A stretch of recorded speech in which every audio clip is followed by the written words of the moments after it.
from the Ground Up, a podcast of the Alabama Extension Home Grounds team educating you about home landscapes, gardens, and home pests. Today we have Molly Hendry. She is the Associate Director of Garden Support for the Friends of the Birmingham Botanical Garden. Welcome to the podcast, Molly. Thank you for having me. I know you from being a former student of mine, and I've kind of followed your career and kind of where you've been. So kind of take us where you come from, all through Auburn, where you got your education at, and just kind of take us through your educational career. Yeah, so I actually grew up in Birmingham, Alabama, and people always ask me like how I fell in love with gardens, and I think most people can pin a moment in their childhood, and I grew up kind of outside of Birmingham on 40 acres. We had woods and creeks and lakes, and I just grew up playing outside out all day, every day. And when it came time to choose what I wanted to study, and my dad was like, I really think you have an architect's brain. Like, you love art and you're really artistic, but you have like a science, math brain too. So we went down to Auburn to tour the architecture department, and I was kind of seeing what the students did and stuff. I was like, it like intrigues me, but I don't know that like I'm passionate about buildings.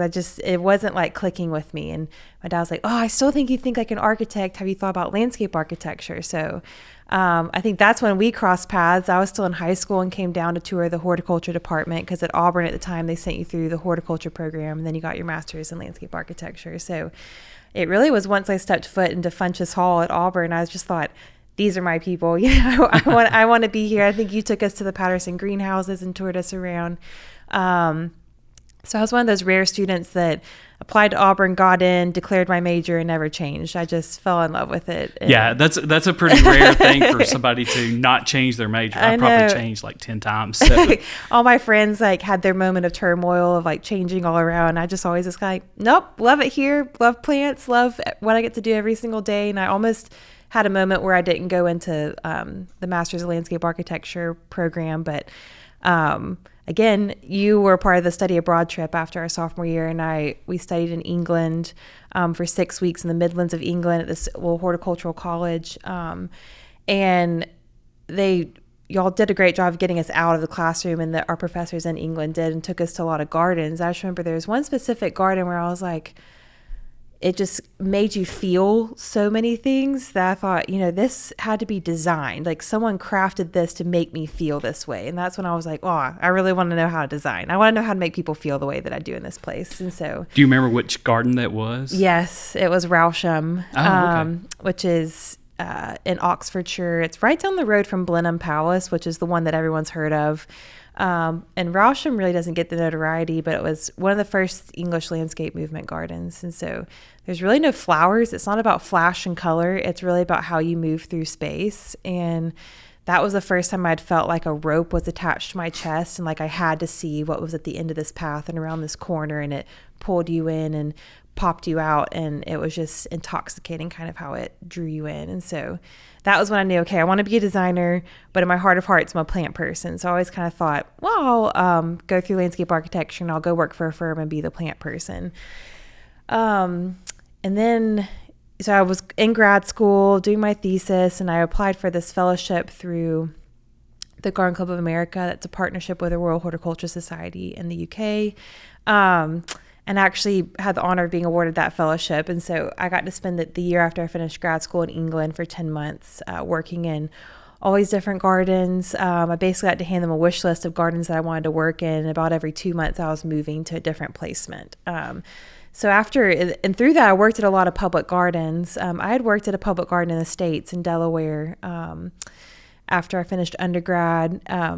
But then even working in another country in public gardens, I just thought like, I just love like getting to engage with one place. As a designer, you're kind of engaging with a place and you design something, then you kind of move on. But in a public garden, you got the chance to really get to know how the place ticks, the community around it, the gardeners that all work there. And I just loved that. So I finished the 10 months, came back to the States, and ended up connecting with my now boss at the Birmingham Botanical Gardens. And I kind of, came back to Birmingham as this little garden orphan who was like, I've had all these experiences. I don't exactly know what I'm supposed to do. I have these degrees, but like, what does that mean for me in Birmingham, Alabama? And I met him, and he had all these needs at the gardens. And so ended up coming on staff here with the Friends of Birmingham Botanical Gardens, where I've been the last almost 5.5 years, Wow. which is crazy. Yeah. So definitely have learned a lot, and it's been great to kind of take all these experiences that I've had in other parts of the country and the world and apply them to my hometown. So it's kind of a full circle experience. Yeah, that's awesome. Like I said, I've followed you around and through social media and just kind of being around town and seeing you at various things. But, it's just to watch you progress through all the things has just been really amazing. And just your experience that you've had overseas, especially. And I know you're all into travel and things. I am. Just that experience of having that international component and just the honor of getting the fellowship. That was a huge honor. I mean, how many people do they usually accept for that? Well, each year they choose one American fellow and one British fellow, and you swap places. So the British fellow comes to the States, and so yeah, I kind of went for it and was like, there's no way. So it was just it was very humbling to be given that opportunity. And I think I'll always think of my life as like before that fellowship and after, because it kind of just really shaped me, not even just as a horticulturist, but just as a person, getting to live in another culture. And, I was there from 2016 to 2017, and it was a crazy time in the world, and there was a lot going on in England too. And so just getting to kind of go into another culture and be the visitor and see how they do things. But I mean, it's like the mecca for gardening. So just even seeing how much the country itself cares about gardening, and you're on a train, I would be going to travel on a Saturday, and you're looking out the window and everyone's in their back gardens gardening. And I just loved that it was kind of a national love. So what was your favorite garden of all the ones that you worked at? Oh, it's kind of like, I feel like I took on like a different persona every time each place I moved. So I guess I'll just kind of walk through a couple of my placements. But I started at the RHS's flagship garden at Wisley. It's in Surrey, outside of London. And so the RHS is just this incredible organization.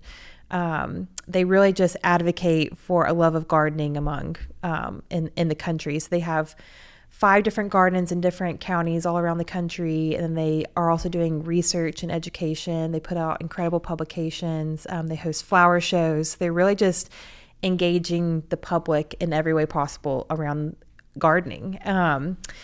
And so that was amazing to be there and rotate through the different garden teams. Then I went to Sheffield University and worked with 2 professors in the landscape architecture department. So I got to sit in on their classes. And then they also took me to projects they were doing. I went to the Eden project in Cornwall and worked with a landscape architect on staff there. She was the first person I'd met that was a landscape architect working at a public garden. So she just had this intimate knowledge of not only the Eden project, but was also involved in a lot of international projects that the Eden project had taken under their charity. So it's neat to see how she also was able to use what the Eden project was doing in Cornwall, but also as outreach. But I think my favorite placement was at Great Dixter, which is in East Sussex. It's south of London, right outside of Hastings, near the Channel. And so it's this little 7-acre garden, but and I had heard about it. It's kind of the place to be if you're entering the garden world. Fergus Garrett's the head gardener there, and he came after Christopher Lloyd, who was just an icon of British gardening, wrote a ton of books. He wrote every week for Country Life magazine. Was really good friends with Beth Chateau and all the big names in British gardening. And Fergus, what I loved about him is he just had this huge heart for his students, because he had been a student once. And so he could run that garden with a much smaller staff. But while I was there was a student from Maryland, a student from Japan, Sweden, Portugal, Germany, Yorkshire. There's kind of like the whole world comes to Dixter to learn what they're doing there. And they just really experiment with pushing the boundaries on how you combine different plants and color and succession through the seasons. And also huge passion for ecology and, how many insects, different parts of the garden are drawing to it, and propagating these really rare heirloom species that are falling out of, our living memory just because of these big box stores. They're, you kind of just have like the things that everyone puts in their garden. But Fergus hosts these plant fairs and invites nurserymen from all over Europe and the UK that are propagating really interesting and are experimenting, and just to help get the word out and keep these heirloom varieties kind of in perpetuation. So I just lived the whole life around Dixter, and I got to live on property and then work every day in the garden. And then there's this amazing community that surrounds it. And so we were going to, garden club meetings in Northiam, which is the tiny town we were in. And then there's Charlotte Molesworthy, who has this incredible topiary garden. And this man, he lived out in the country and had 5 of the national collections for the UK. So we went out when it was witch hazel time, and all his witch hazels were in bloom. And he has the national collection for wisteria. And I can't remember all the national collections he had, but just he knew how to graft every witch hazel every single way possible. There's just this depth to the knowledge that was there that I just hadn't been exposed to.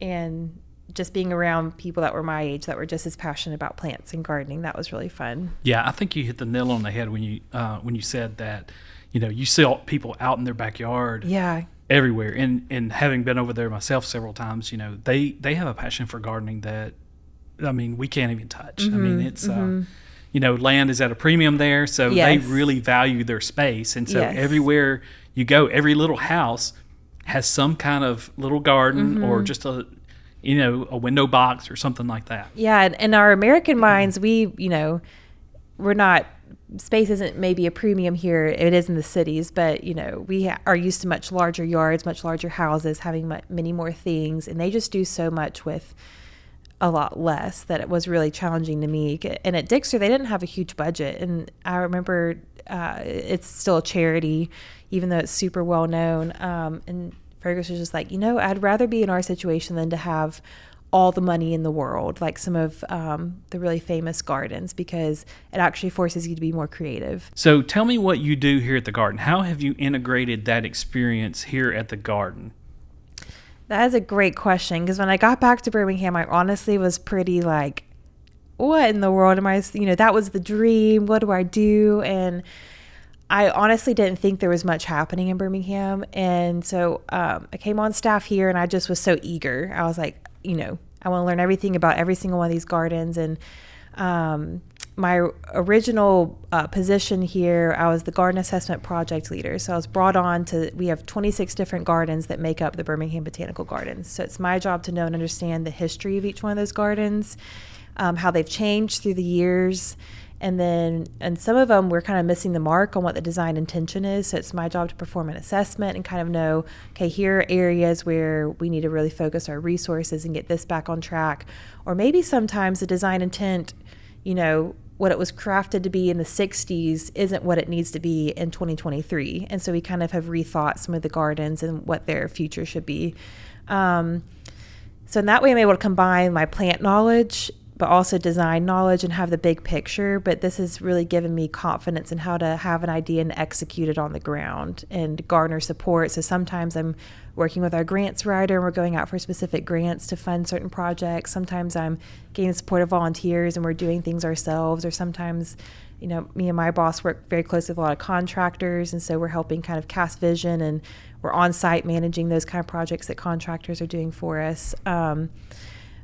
But I think my experience in England helped me just see they're very good.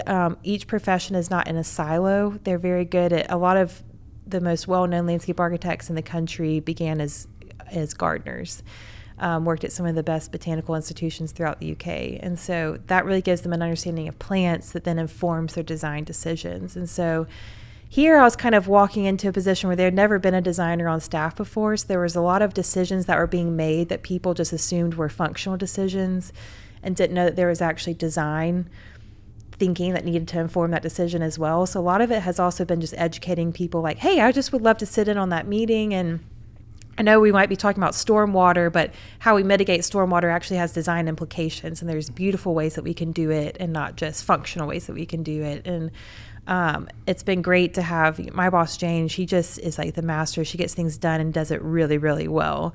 So we work really well because I kind of am like the big picture person. She's really good at making sure we use our money in the most effective way possible and get it done really, really well.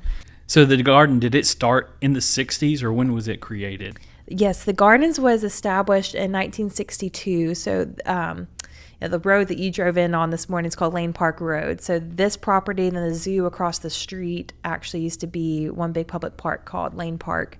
And then in the 60s, it was divided to become the zoo and the Birmingham Botanical Gardens. So have you integrated some of the historical, I know you said it wasn't the best designs or the best way to change something up.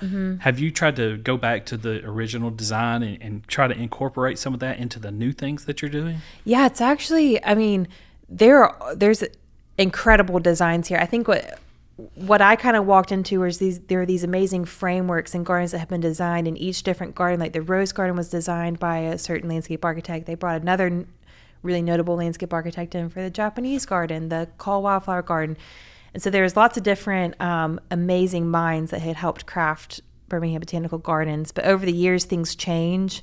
And if the designer isn't involved anymore, sometimes there's decisions made that actually draw you back from what the original intention was. So my job has been, first, I've got to understand what the original intention was, then make a call on, do we need to go back to that or not?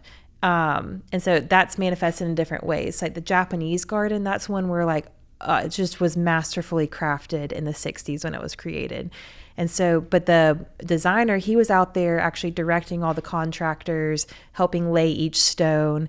And so there weren't drawings for that. So I have to kind of go out there and observe and read back through like board meeting minutes of things that they were discussing, or read correspondence between the rock contractor and the person doing the drainage, and kind of piece together what the intention of the designer was. That's the garden where we want to take it back to what it was. But there's another garden we got a grant for, and it was a species rhododendron garden. We kind of lost the whole collection our last big drought in 2016, and that was one where I started looking at it. I was like, rhododendrons we're a little too warm for rhododendrons here, but we aren't too warm. Actually, our native azaleas thrive in our climate, and they're still rhododendrons. They're still in that same genus. So we're actually taking that garden away from like the evergreen rhododendrons that you might see up in North Carolina and changing it to be a little jewel box of all of our native azaleas. So that was one where I was like, okay, I understand the original intent, but here's where we need to kind of pivot that. I know we took a team trip on the home grounds team to North Carolina, and we went to Biltmore. Oh, neat. And we got to visit with the person who's in charge of all their horticulture. And, one of the things he was doing is he was going back to Olmsted's original designs for Biltmore and kind of changing things up. Like if you're facing the house on the left side, that huge hedge, they were taking that out. And so what they did, the original hedge is near the conservatory down below there. So they had propagated that, and they let a nursery down in South Georgia grow it. And so right after we left, that was 1st of October, they were going to replace that entire hedge. And that's kind of an icon, but it wasn't the original design by Olmsted. It was really neat to hear how his history of the original design is now coming back and kind of resurging, I guess. And a lot of cities are doing that with their downtown areas too. So it just kind of all is working together. Everybody wants to kind of return to the classic. Yeah, it's really easy when you're in these moments, like when we're in July and we have an irrigation main break and it's kind of like all hands on decks and decisions are being made. You can end up kind of doing triage to kind of fix a problem. And it's hard to keep that big picture in mind of where you want to go. So I get how things can kind of veer away from it.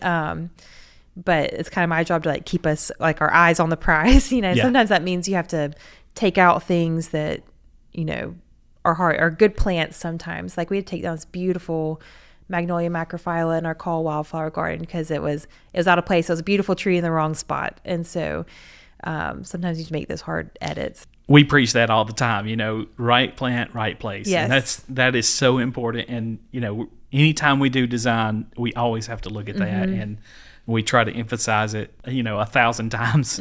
I say it all the time. But so what are some of the projects that you're most proud of that you've completed here at the garden?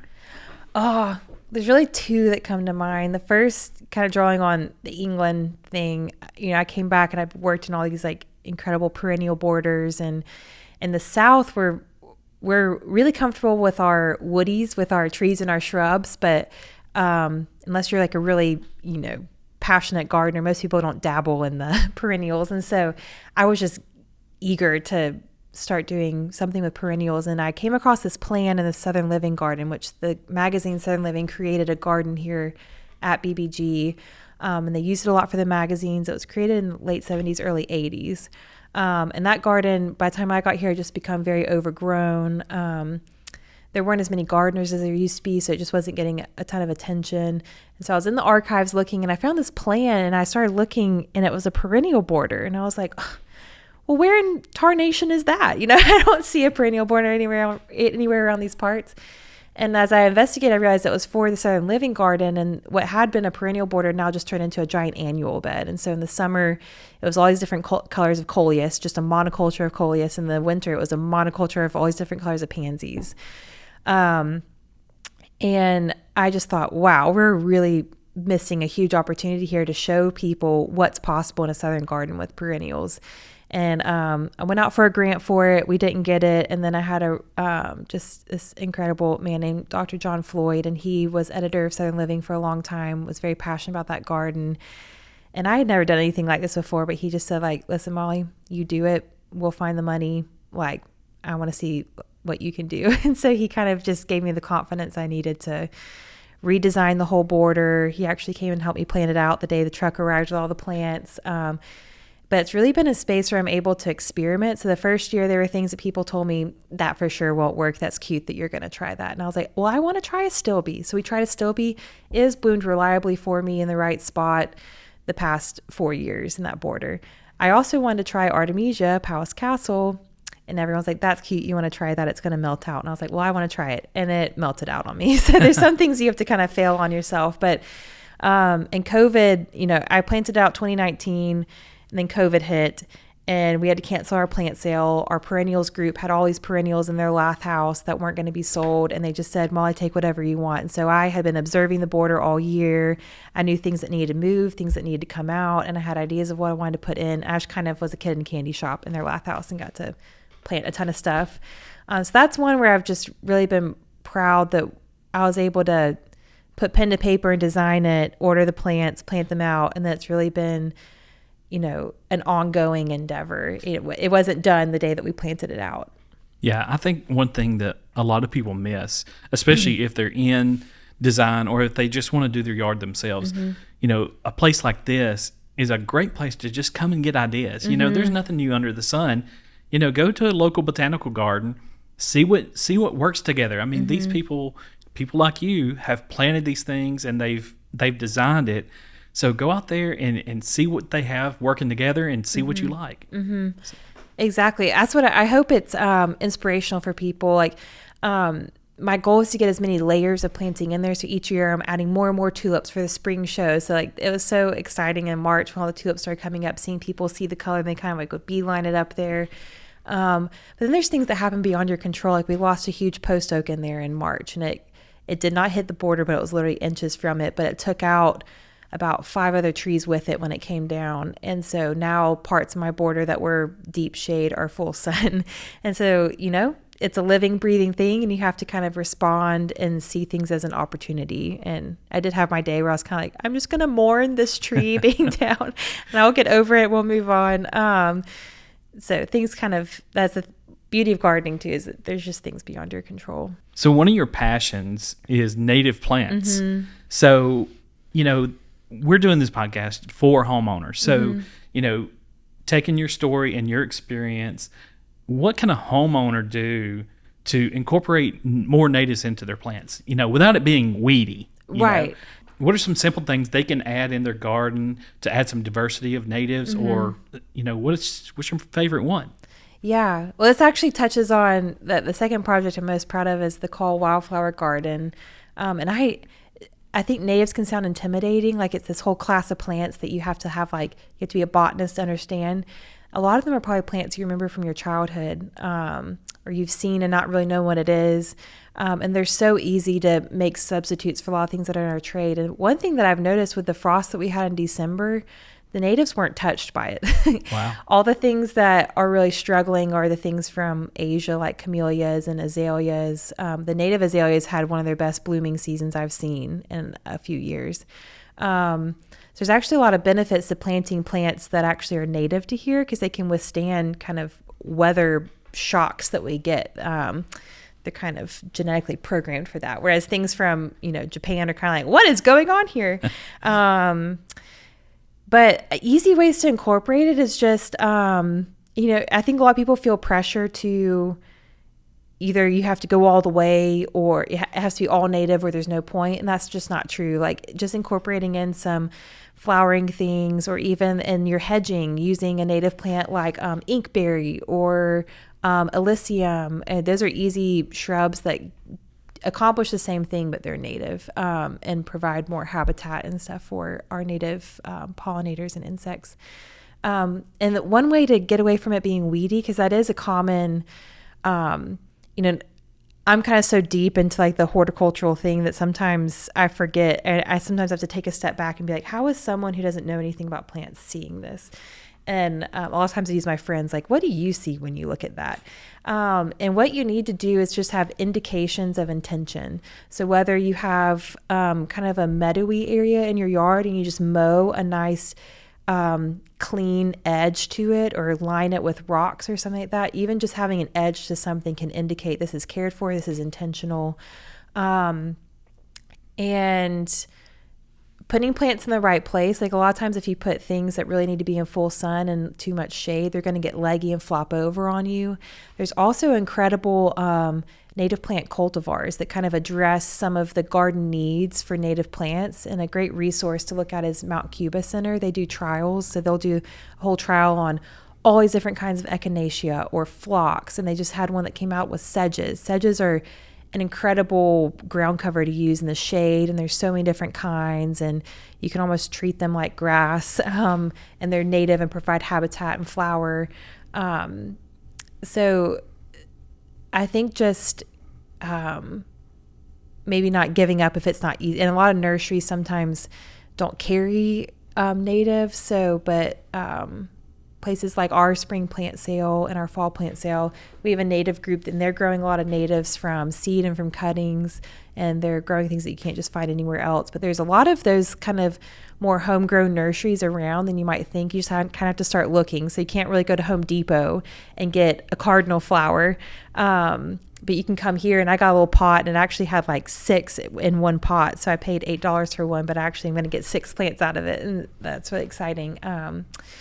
And seeds are a huge resource too. You don't just have to go to the garden center and, buy a fully grown plant. You can actually kind of grow some things at home yourself, which is really fun. Yeah. And then, I know y'all have a seed bank here we do. At the garden. Mm-hmm. And I know there's a lot of people around the state that are wanting to start a seed library. Mm-hmm. And so that's kind of growing in popularity, and a lot of people don't know how to do that. So, Extension can provide some resources for that. And, the internet's a great place for some of that. It's also bad information, unfortunately. Having some native plants that you can have is important in your garden to attract pollinators. And I like what you said about you don't have to go all in, just try to incorporate a few at a time and maybe it grows over time. And maybe you just focus on like, I want to have some natives that sing in each season. So maybe in spring you really focus on, getting a patch of woodland phlox somewhere. And then for summer, you really focus on, Rudbeckia is like the easiest thing in the whole entire world to grow. And it could just really light up your garden. And coneflowers are native. And then fall, you've got all different kinds of lobelia and asters. And winter's a tougher one. But there's all kinds of, even just leaving like some ornamental grasses up during winter, that provides a great habitat for insects and pollinators. So once you kind of get into it, you'll kind of start learning more and more, and you kind of realize there's I could spend my whole life trying to learn about this.